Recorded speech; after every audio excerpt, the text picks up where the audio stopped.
Akkam jirtu dhaggeeffattoota Odaa Miidiyaa Intercept oduuwwan guyyaa har'aa isin dhageessisnaa nu waliin turaasanii jenna.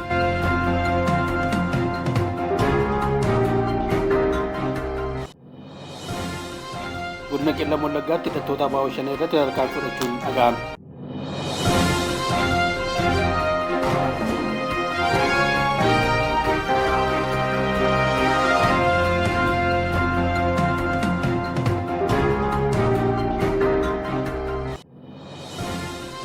Gaggeessitoonni ABO shanee jaalmarroo fi sanyiin wal dhabdee irra jiraachuu fi siyaasa isaanii bakka lamatti qooduuf yaalaa jiraachuu himame.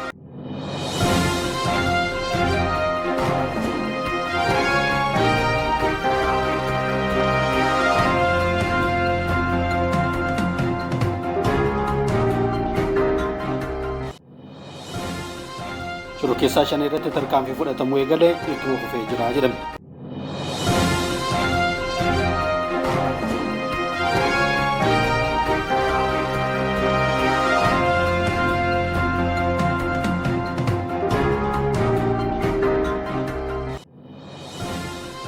Godina Giddugala Gondar aanaa Armaacaa Udakaa jedhamutti hidhattoonni faannoo 200 ta'an harka kennatan.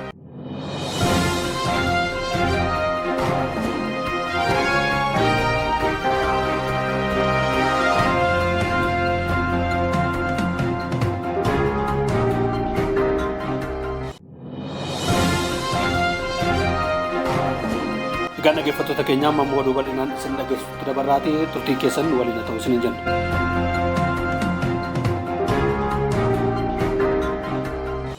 Godina Qeellam Wallaggaatti hidhattoota ABO shanee irratti tarkaanfii fudhachuun dhaga'ame. Godina Qeellam Wallaggaa aanaa Gidaamitti hidhattoota ABO shanee uummata keessa dhokatee uummata nagaa irratti tarkaanfii fudhachuuf ture irratti gootichi raayyaa ittisa biyyaa tarkaanfii cimaa fudhachuu ragaan maddeen amanamoo irraa ba'ee ni mul'isa.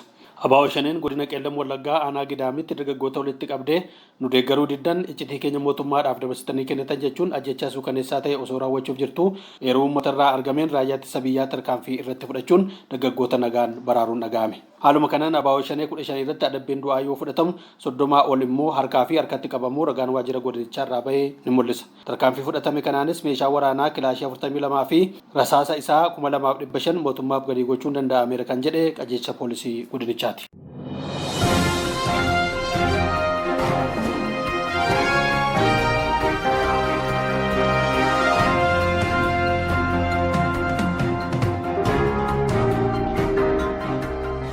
Gaggeessitoonni ABO shanee jaalmarroo fi sanyiin wal dhabdee irra jiraachuu fi siyaasa isaanii bakka lamatti qooduuf yaalaa jiraachuun himame. Gaggeessitoonni ABO shanee olaanoon wal gaarreeffannaa gidduu isaaniitti uumameen qabsoo isaanii bakka lamatti qoodachuuf yaalii gochaa jiraachuu isaanii odeeffannoon maddeen amanamoo irraa argame ni addeessa. Jiraattonni godinaalee Oromiyaa tokko tokko yaada nuuf kennaniin durumaa siyaasni ABO shanee muuxannoo iddoo adda addaatti qoqqoodamuun waan beekamuuf gochi gaggeessitoonni isaanii olaanoon amma taasisaa jiran waan haaraa miti jedhan. Siyaasni ABO shanee quuqama uummattummaa gonkumaa akka hin qabnee fi faayidaa garee xiqqaaf kan wal nyaachaa oolan ta'uu ummanni Oromoo amma bareechee hubachuutu irraa eegamaan yaada namoota kanneeniiti. Amma ummanni Oromoo tokkummaa isaa daran cimsachuun mootummaa cinaa hiriiree nageenya isaatti tikfataa misooma qofaa irratti xiyyeeffachuu qabaan dhaamsa namoota kanaati.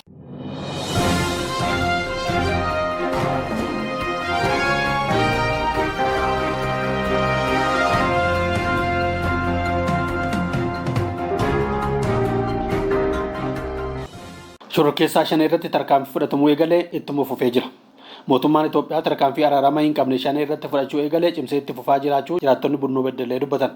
Haaluma kanaan godina Bunnoo Beddellee aanaa Cawaaqaa iddoo addaa Caffee Magartuu jedhamutti raayyaan ittisa biyyaa opereeshinii qindaa'aa ta'e qaamota nageenyaa waliin taasiseen shororkeessitoota ABO shanee 26 yoo ajjeefaman 50 ammoo laga keessatti liqeeffamuu isaanii jiraattonni godinichaa tokko tokko odeeffannoo nuuf kennaniiru. Bu'uuruma kanaan meeshaa waraanaa bireenii 8 matareeyyasii 5 kilaashii 55 fi rasaasa meeshaalee adda addaa 6,000 raayyaa ittisa biyyaaf galii ta'uu ragaan qajeelcha poolisii godinichaa argame ni ibsa.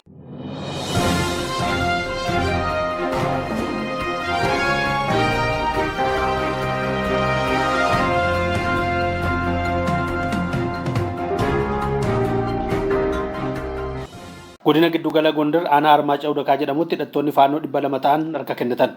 Godina Giddugala Gondar aanaa Armaacaa Udakaa jedhamutti dhiifama labsii ariifachiisaa kennameef itti fayyadamuun hidhattoonni faannoo qabsoo Amaaraa leellisan 200 ta'an mootummaatti harka kennachuu ragaan raayyaa ittisa biyyaa irraa ba'ee ni mul'isa.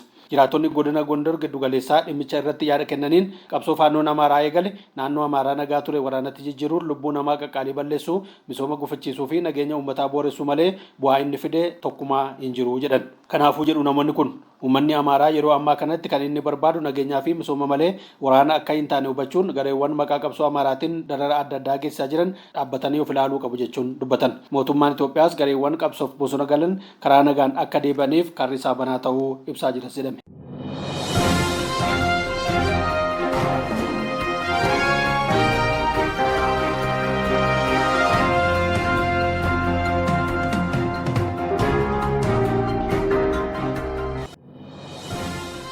Egaa dhaggeeffattoota keenya oduun keenya guyyaa har'aaf qabannee kanuma yeroo itti aanutti odeeffannoowwan wayitaawaa ta'an kan biroo qabannee kan isiniif dhiyaannu ta'a.